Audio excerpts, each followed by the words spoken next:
नमस्कार दोस्तों, फिर से एक नई वीडियो के साथ। तो आज की इस वीडियो में देखेंगे आप जितने भी बच्चे जिनका मेजर हिस्ट्री है सेमेस्टर 1 के, जिनका सेशन 23 से 27 है, उनके लिए ये इम्पोर्टेंट वीडियो है। ठीक है, बीबीयू यूनिवर्सिटी FYUGP सेमेस्टर 1 23 से 27 मेजर हिस्ट्री। इसमें टोटल 10 क्वेश्चन ही लिए गए हैं। ठीक है, आपको पता है कि आप लोग का एग्ज़ाम जो है अप्रैल से शुरू होने वाला है। एग्ज़ाम में टाइम कम बचा है लेकिन प्रिपरेशन ज़्यादा करना है। तो टोटल जो इसमें क्वेश्चन पूछे जाएंगे 15 नंबर वाला, मतलब 15 नंबर का जो क्वेश्चन पूछा जाता है वो 7 क्वेश्चन पूछे जाएंगे। 7 में से 4 क्वेश्चन का आंसर देना रहता है, लेकिन सातों क्वेश्चन जो पूछे जाएंगे इसी के अंदर पूछे जाएंगे, इससे बाहर नहीं आएगा। तो आप लोग इसे ज़रूर देख लीजिएगा और हर एक क्वेश्चन का आंसर भी बहुत जल्दी करवाया जाएगा। आप लोग कमेंट करके ज़रूर बताइएगा। इसका PDF अगर आपको चाहिए तो क्या करना है, टेलीग्राम चैनल का लिंक दिया है डिस्क्रिप्शन में, वहाँ से जाइए और ज्वाइन हो जाइए। साथ ही साथ बच्चों, आप लोग का जो है बहुत सारे सब्जेक्ट का जो है सिलेबस का important question, model question paper, हर एक तरह का वीडियो आ रहा है धीरे धीरे करके। तो आप चैनल में विजिट करके अपने अपने सब्जेक्ट के अनुसार अपना वीडियो देख लीजिएगा। ठीक है, चलिए हम लोग शुरू करते हैं। तो पहला क्वेश्चन हम लोग का आ जाता है जो बहुत ज़्यादा इम्पोर्टेंट है। बोल रहा है कि हड़प्पा सभ्यता के उत्पत्ति, विशेषताएं और पतन के कारणों पर विस्तार से चर्चा कीजिए। मतलब हड़प्पा सभ्यता का उत्पत्ति के बारे में बताना है, उसके विशेषताओं के बारे में बताना है और उसके पतन के क्या कारण थे वो बताना है। ठीक है, ये हो गया हम लोग का पहला क्वेश्चन। अब चलेंगे दूसरे क्वेश्चन की ओर।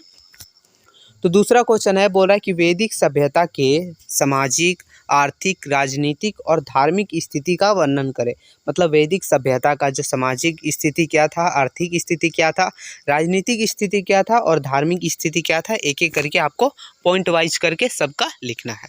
अब है तीसरा नंबर क्वेश्चन हम लोग का आ जाता है। बोल रहा है कि जैन धर्म के उत्पत्ति और इसके दिए गए विचारों पर विस्तार से चर्चा कीजिए। तो जैन धर्म का उत्पत्ति कैसे हुआ था, इनके दिए गए विचारों पर विस्तार से चर्चा करके बताना है, लिखना है। ठीक है, ये हो गया हम लोग का तीसरा क्वेश्चन। चौथा क्वेश्चन देखेंगे हम लोग। तो चौथा क्वेश्चन बोल रहा है कि बौद्ध धर्म के उत्पत्ति और इसके विचारों की वर्णन कीजिए। मतलब बौद्ध धर्म की उत्पत्ति कैसे हुई थी और इनके दिए गए विचार क्या थे, इसके ऊपर विस्तार से चर्चा करके वर्णन करके लिखना है। ठीक है, पांचवा क्वेश्चन देखते हैं। पांचवा क्वेश्चन बोल रहा है कि मगध साम्राज्य के उदय के कारणों को विस्तार से लिखें। तो मगध साम्राज्य के उदय का जो कारण था, क्यों मतलब कैसे उदय हुआ, इसके पूरे कारणों को एक एक करके संक्षिप्त में लिखना है। अब चलेंगे हम लोग आगे की क्वेश्चन की तरफ। क्वेश्चन नंबर 6 हम लोग का है।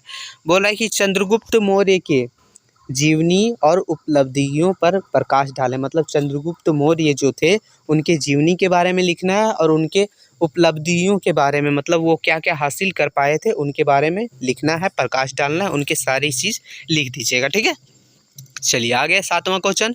बोल रहा है कि अशोक के धम्म की अवधारणा और प्रसार को विस्तार से समझाएं। तो अशोक के धम्म की जो अवधारणा है और उसके प्रसार मतलब कहाँ तक फैला है, उसे विस्तार से समझाना है।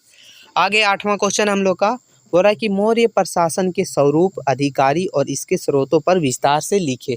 तो मौर्य साम्राज्य का जो है स्वरूप कैसा था, उसके अधिकारी ऑफिसर्स कैसे थे और इनके स्रोत क्या थे, इसके ऊपर विस्तार से लिखना है। ठीक है, चलिए नौवां क्वेश्चन देखेंगे हम लोग। नौवां क्वेश्चन बोल रहा है कि मौर्य साम्राज्य के पतन के कारणों पर प्रकाश डालें। तो मौर्य साम्राज्य था, उसका पतन क्यों हुआ, उसके पतन होने के क्या कारण थे, और इस सभी चीज़ों को एक एक करके आपको लिखना है और बताना है कि पतन के कारण क्या थे।